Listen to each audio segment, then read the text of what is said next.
समस्या यही है कि क्या ये विपक्ष के नैरेटिव को डेंट करने के लिए है शिवम? ये एक घर में, मैं आप लोगों से भी पूछ रही हूँ, ये घर में क्या चर्चाएं नहीं होती हैं?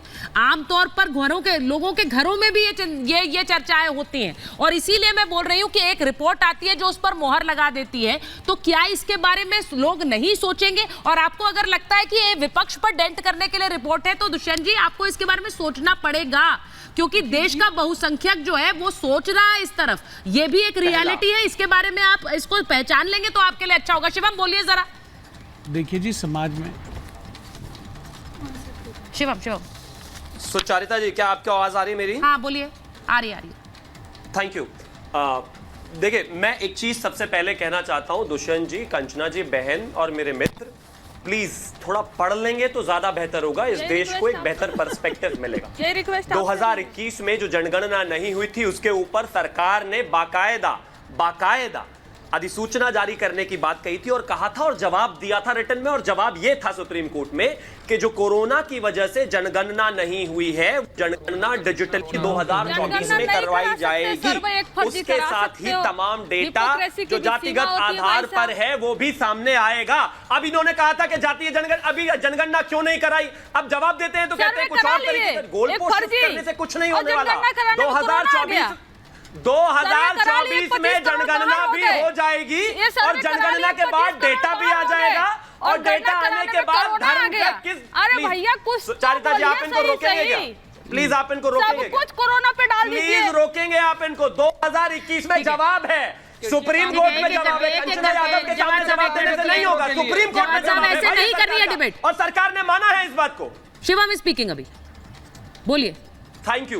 मैं फिर से वही कहना चाहता हूं, सुप्रीम कोर्ट में यह जवाब फाइल हुआ है और 2024 में डिजिटली जनगणना होनी है, सरकार बता चुकी है, और जनगणना होगी उसके बाद सारी स्थितियां आपके सामने आ जाएगी। जिस तरीके से इस रिपोर्ट को देखकर आप जो है चतुर्मुर्ग की तरह धरती में सर घुसाए बार बार बोल रहे हो नहीं ये तो बहुत ही एबनॉर्मल रिपोर्ट है, ये तो चुनाव की वजह से रिपोर्ट है। कोई बात नहीं, 2024 के चुनाव के बाद जब जनगणना होगी आपको समझ में आ जाएगा किसकी जो है पॉपुलेशन कितनी बड़ी। और एक और चीज, अगर इतना ही दर्द है तो जैसे ही जनसंख्या वृद्धि के लिए, जनसंख्या पर कंट्रोल के लिए, पॉपुलेशन कंट्रोल पर बात करती है सरकार या फिर सरकार का कोई भी व्यक्ति, तो भड़कने क्यों लगता है पूरा विपक्ष? भाई मैं कहता हूं फर्टिलिटी रेट गिरा है। कंचना जी बोल रही है, कंचना जी की बात से ऐसा लग रहा है, कंचना जी आप इसे फर्जी रिपोर्ट कह रही हैं, आपको लगता है ये रिपोर्ट फर्जी है?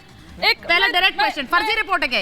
एक मिनट, मैं आप, क्योंकि मुस्लिमों की जनसंख्या बढ़ी है ना, और कंचना जी की मजबूरी है।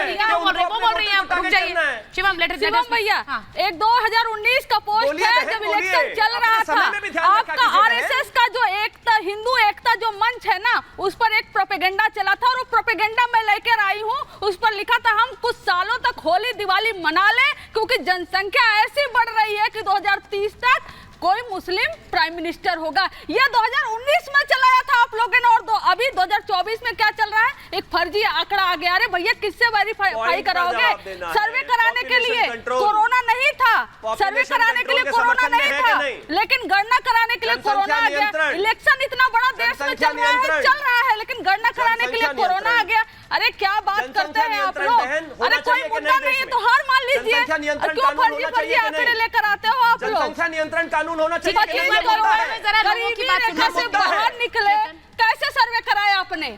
आपने सर्वे कराया ना, वो कैसे कराया आपने? और गणना कराने में दिक्कत हो गई, और जब ये गणना होगा, जब आएगा आंकड़ा सामने और आपका ये फर्जी निकलेगा, तब आप पर होगी। आप कह रही है फर्जी रिपोर्ट है, आप देश को फर्जी रिपोर्ट है, आपके पास इलेक्शन मुद्दा नहीं है, तो आप हिंदुस्तान और पाकिस्तान और हिंदू और मुस्लिम कराना चाह रहे हो। अरे किस स्तर तक गिर गए हो भैया, घुसपैठिया। कंचना जी एक बात बताइए, कंचना जी एक बात बताइए, जब रिपोर्ट आती है तो रिपोर्ट में डेटा होता है, रिपोर्ट प्रधानमंत्री की आर्थिक सलाहकार परिषद की रिपोर्ट है।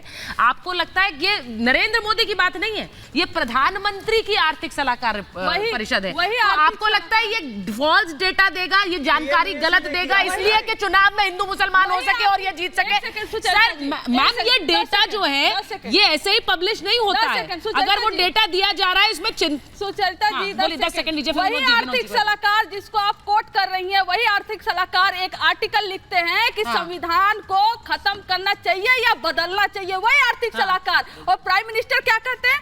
खुद आ जाए बाबा साहब तो भी नहीं बदलेगा। अरे कैसे आर्थिक सलाहकार जो इस देश के संविधान को खत्म करने के लिए एक आर्टिकल लिखते हैं और हम उन पर भरोसा।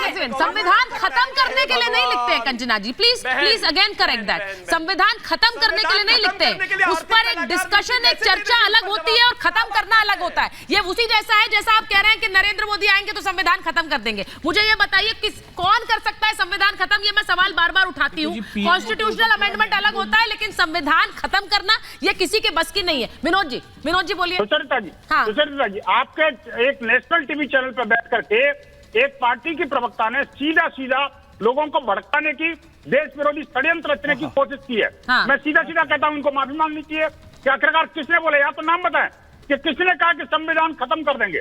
अच्छा, और नहीं तो उसके बाद ये माफी मांगे तुरंत। बेचारे पढ़ते नहीं है। अरुण गोविल अभी वो बोली हैं आपके जो राजस्थान के उप मुख्यमंत्री हैं। अरे कहाँ का संविधान खत्म कर देंगे? शर्म आनी चाहिए आपको।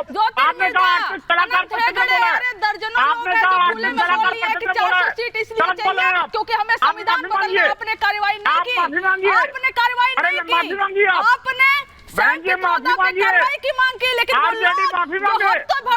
दर्जनों लोग बोल रहे थे कि संविधान बदलना है, इसलिए 400 सीट चाहिए। आपने उन पर कार्रवाई क्यों नहीं की? आपने उनको टिकट दिया, आपने उनको चुनाव में लड़ाया, आपने उनके लिए प्रचार किया। ये क्या बात है भाई? आपने अक्सर क्यों नहीं लिया? सरकार से मांगेंगे लेकिन सरकार की नहीं सलाहकार जो होते हैं वो तक आर्टिकल लिख देते हैं। 2015 में मोहन भागवत जी जब बिहार में कहते हैं बहुत गलत बात कर आपने, बहुत गंभीर बात होनी चाहिए और जो आरक्षण है जाति आधारित